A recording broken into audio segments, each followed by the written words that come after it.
Pemirsa, kita masih menunggu jalannya sidang uji materi di Mahkamah Konstitusi mengenai pengujian atau judicial review terhadap ambang batas pencalonan presiden atau presidential threshold yang diajukan oleh sejumlah orang, di antaranya adalah Panglima TNI Gatot Nurmantio. Kita juga masih bersama dengan Prof. Juanda selaku pakar hukum tata negara membahas mengenai hal ini. Prof, tadi sudah disebutkan sebelumnya bahwa jika kita berandai-andai bahwa 0% ini kemudian dikabulkan oleh Mahkamah Konstitusi, tidak serta-merta bahwa parpol-parpol non-parlemen juga bisa langsung mengajukan calonnya. Ada sejumlah proses legislasi yang harus dilakukan oleh pihak DPR. Nah, tapi apakah kemudian kalau kita melihat dari dampak yang bisa dihasilkan jika kemudian 0% ini dikabulkan, apakah ini memang menjadi sebuah proses pendewasaan di dunia politik Indonesia atau bagaimana? Ya, saya kira ini semua adalah proses pendidikan politik sekaligus proses pendidikan konstitusi kita, ya. Jadi di dalam kita bernegara itu kan diatur oleh konstitusi dan diatur oleh hukum. Nah, di dalam hukum dan politik itulah hukum dan konstitusi itulah politik dan non hukum lainnya harus tunduk pada apa yang ada dalam konstitusi atau hukum. Termasuk tunduk juga apa yang diputuskan oleh MK hari ini. Nah, jadi konsekuensi dari itu memang benar bahwa kalau memang ini sekali lagi ini berandai-andai kalau ini dikabulkan, ini kan memang artinya Mahkamah Konstitusi melihat ada hal yang keliru dari Undang-Undang 7 2017 ya tentang pemilu pasal 222 ya. Kalau saya baca itu yang menjadi dasar dari gugatan itu.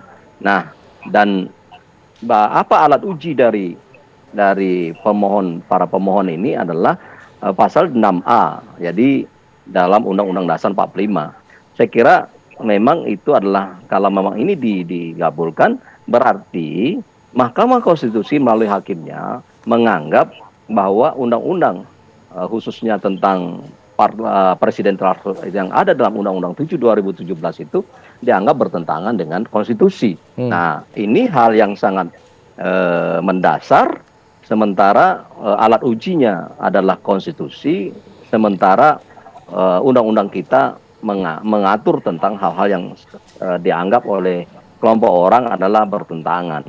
Nah, kalau ini adalah hal-hal yang baru dan mendasar, maka memang perlu pengaturan lebih lanjut dan perubahan dari Undang-Undang 7 2017 atau Undang-Undang Pemilu yang akan digoreng ke depan. Nah, ini pendidikan politik buat kita semua. Biarlah ini mengalir, saya kira. Ini kita daripada banyak berkomentar secara politis di luar daripada koridor hukum, saya kira bagus sekali ini sebagai pendidikan politik bagi anak bangsa, ya. Artinya termasuk siapa yang menggugat ini adalah menyadari bahwa ini adalah salah satu mekanisme yang sangat dibolehkan oleh konstitusi kita.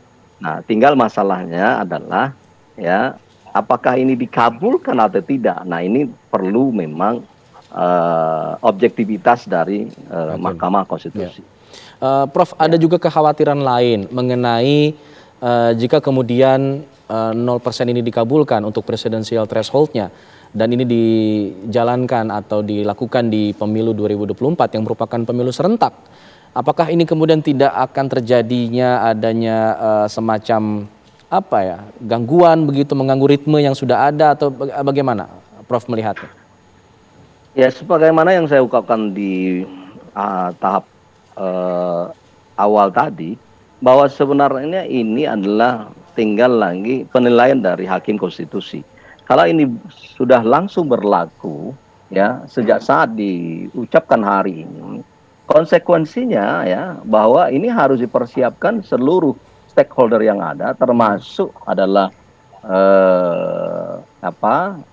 pelaksana pemilu itu sendiri, yaitu KPU, Bawaslu dan sebagainya, untuk menyiapkan bahwa ini ya termasuk merubah ketentuan peraturan KPU itu sendiri yang berkaitan dengan pencalonan syarat-syarat presiden dan wakil presiden. Nah, saya kira memang kalau secara teknis peraturan perundangan saya kira tidak ada masalah. Tapi memang apakah misalnya katakanlah ya, pertama kesiapan dari rakyat untuk menerima banyak calon nanti, atau memang partai-partai politik yang eh, belum ada wakilnya di DPR itu sendiri sudah mempersiapkan secara matang calon-calon yang ada misalnya. Nah, tapi kalau dari hal-hal yang lain, persyaratan dan teknis yang lain, saya kira tidak akan mengganggu jalannya pemilu serentak. Karena ini kan menyangkut persoalan teknis yuridis saja, bahwa ketika tadinya tidak boleh partai-partai politik yang tidak ada wakilnya, katakanlah 20% harus dipersyaratkan, ini kan tidak perlu lagi. Jadi dengan demikian saya melihat nanti adalah kemungkinan pencalonan beberapa orang dari non partai yang ada di partai yang tidak ada wakilnya itu kan terbuka lebar. Katakanlah seperti partai Amanat, partai Umat. Umat, dan partai-partai yang sudah sah berlaku itu sebenarnya konsekuensi dari 0% ini menurut saya itu berwenang untuk mengajukan calon presiden dan wakil presiden. Artinya bukan hanya partai yang sudah lama, tetapi partai yang baru muncul hari ini dan disahkan oleh Menteri Hukum dan HAM katakanlah, itu sudah punya hak untuk mencalonkan. Ini konsekuensi yang sangat mendasar dari kalau ini diterima dikabulkan 0%. Nah, tapi persoalannya kalau kita mau berandai-andai apakah memang ini diterima 0% atau jalan tengah.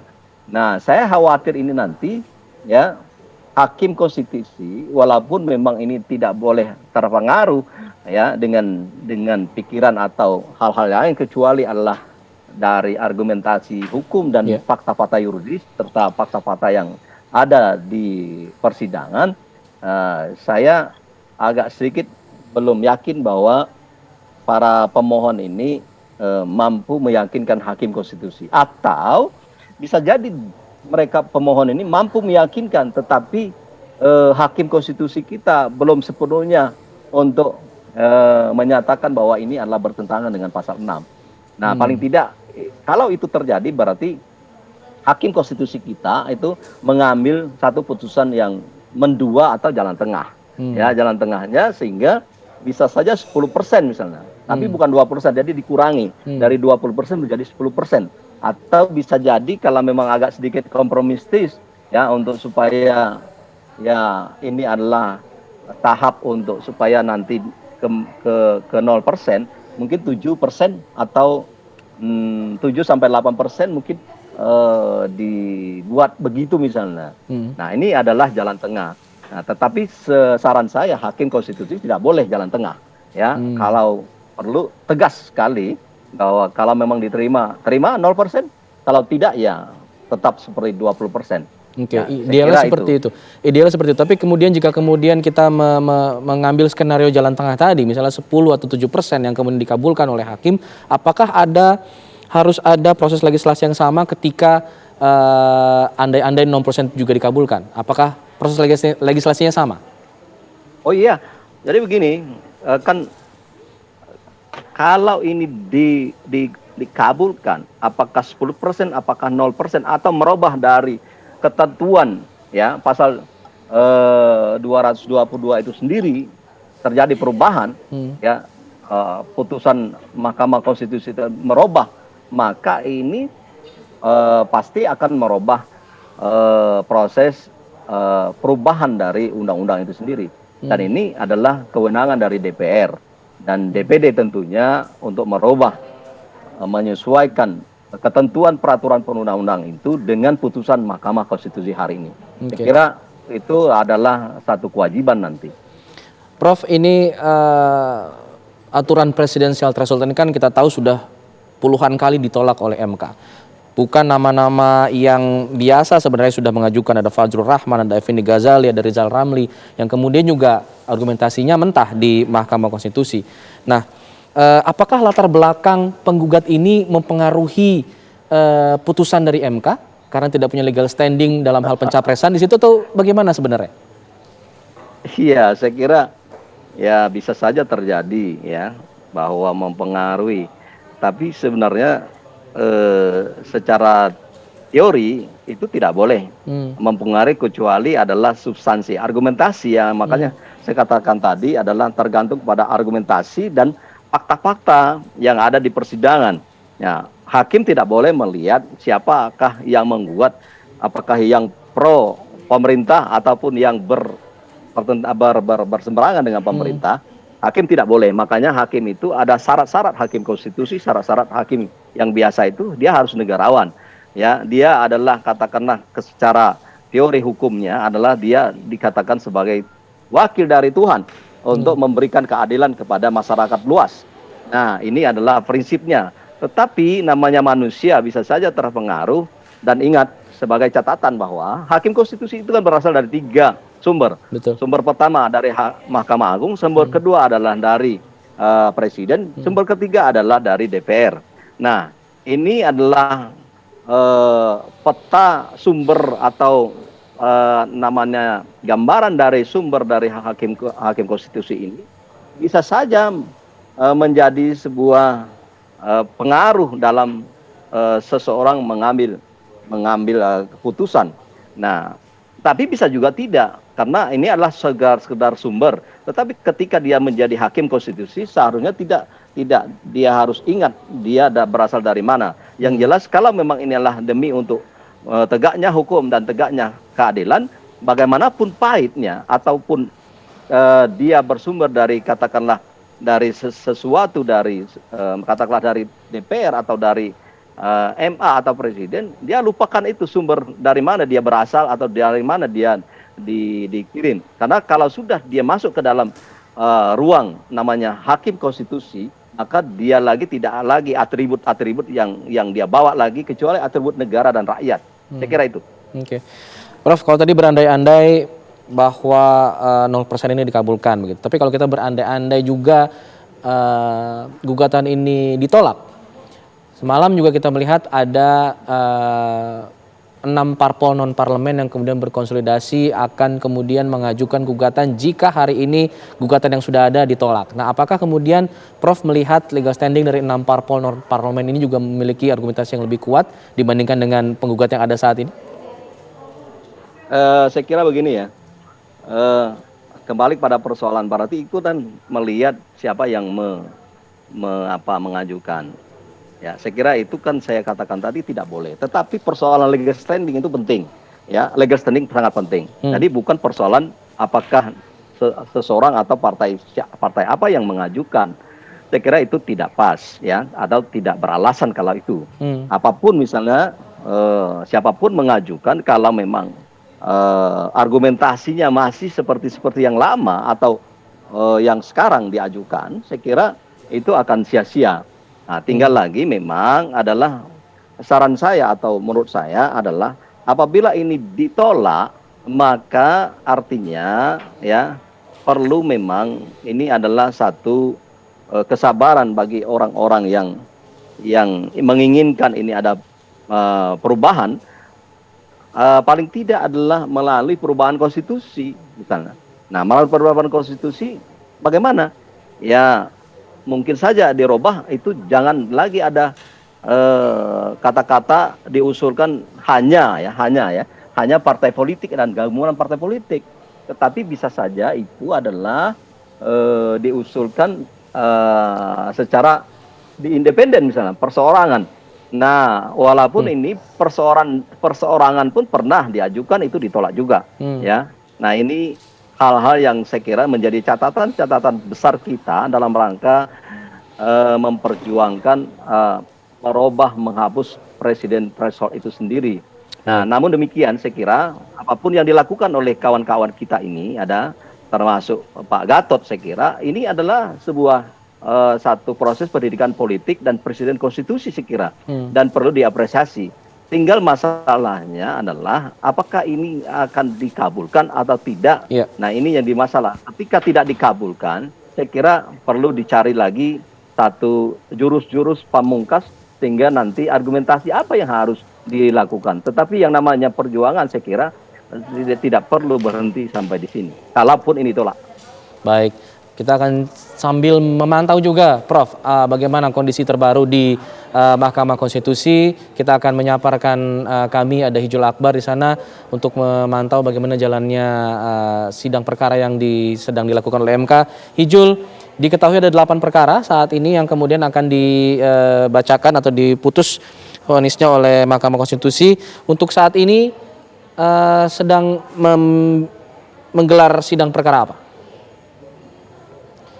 Ya, selamat pagi pemirsa. Saat ini Mahkamah Konstitusi sedang menggelar sidang putusan untuk uji material ambang batas pencalonan presiden atau presidensial threshold yang diajukan oleh 7 pemohon. Saat ini sedang berlangsung untuk sidang putusan pertama dengan pemohon atas nama Musa Darwin Pane. Jadi yang diajukan sama, yaitu untuk meninjau kembali Undang-Undang Nomor 7 Tahun 2017 tentang pemilihan umum, di mana pokok permohonannya yakni adalah meminta MK menyatakan pasal 222 Undang-Undang Nomor 7 Tahun 2017 tentang pemilihan umum yang menyatakan pasal tersebut bertentangan dengan konstitusi. Dan untuk isi dari pasal tersebut, yakni pencalonan presiden dan wakil presiden harus diikuti oleh partai politik atau gabungan partai politik dengan minimal suara 20% atau 25% suara sah secara nasional. Dan saat ini masih berlangsung untuk putusan dari pengajuan permohonan yang pertama atas nama Musa Darwin Pane dan akan dilanjutkan oleh 6 pemohon lainnya. Kami akan menunggu putusan dari sidang MK yang pertama ini. Pemirsa, kami kembalikan ke studio. Hijul, saya ingin mengkonfirmasi ulang, artinya dari 8 perkara yang dibacakan putusannya pada hari ini oleh MK adalah 7 diantaranya ini mengenai presidensial threshold, seperti itu? Ya, betul. 7 diantaranya ya mengenai hal yang sama, yang ini mengenai Undang-Undang Nomor 7 Tahun 2017 mengenai presidensial threshold. Jadi ada 7 pemohon, diantaranya ada Musa Darwin Pane, kemudian nanti akan diteruskan pemohon atas nama Lies Sungha Karisma, kemudian dilanjutkan pemohon dari DPD RI, diantaranya ada Fahira Idris, kemudian dilanjutkan juga oleh ASN DPD RI Ikhwan Mansur, kemudian ada pemohon dari Ferry Joko Yulianto, Bustami Zainuddin dan Fahlur Rozi, dan juga ditutup oleh pemohon terakhir dari mantan Panglima TNI Gatot Nurmantio. Seperti itu, kami kembalikan ke studio. Baik. Hijul Akbar mengabarkan dari Mahkamah Konstitusi yang menginformasikan bahwa sudah dimulai untuk sidang perkara kedua yang membahas atau menguji materi dari ambang batas pencalonan presiden. Kita akan memantau lagi selepas jeda, tetaplah bersama kami di Breaking News TV One.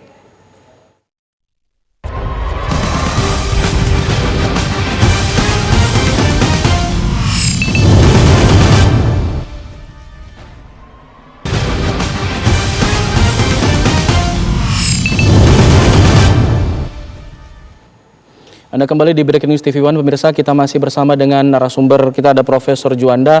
Prof, ada 7 perkara yang digabungkan pada hari ini, diputuskan bersamaan. Apakah ini kemudian mengisyaratkan bahwa dari perkara-perkara ini kemungkinan ditolaknya juga besar sepertinya, seperti itu? Atau bagaimana melihatnya? Saya kira tidak tergantung kepada banyaknya perkara yang diputuskan hari ini ya.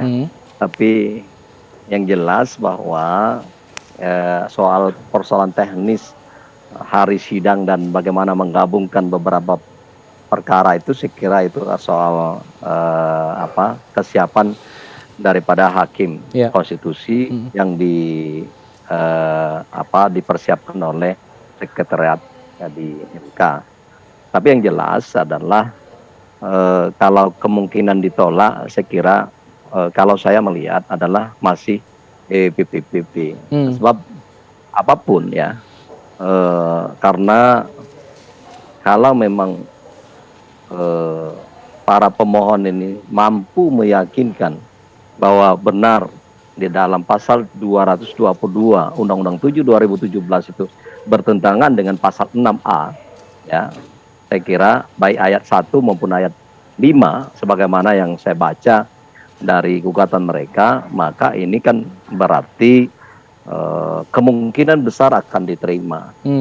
Tetapi kalau hanya sekedar menyatakan misalnya secara normatif saja, secara normatif konstitusional saja bahwa menganggap ini bertentangan, tetapi tidak bisa membuktikan unsur-unsur yang bertentangan, prinsip-prinsip, nilai-nilai filosofi, nilai-nilai konstitusi, nilai yuridis yang ada dalam norma pasal 6A dikaitkan dengan pasal 222 itu tidak mampu dibuktikan oleh para pemohon, saya kira kemungkinan besar ini akan ditolak. Baik.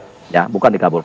Baik, terima kasih Prof. Juanda sudah berbagi informasi dan juga pengetahuan mengenai presidensial threshold ini di Breaking News TV One. Selamat siang, Prof. Selamat siang. Assalamualaikum warahmatullahi wabarakatuh. Waalaikumsalam warahmatullahi wabarakatuh. Pemirsa, kita masih akan terus menunggu jalannya putusan dari Mahkamah Konstitusi mengenai presidensial threshold dan akan disampaikan di program-program selanjutnya di TV One. Kami tutup dulu Breaking News TV One. Saya Alfa Tauhid. Terima kasih. Sampai jumpa.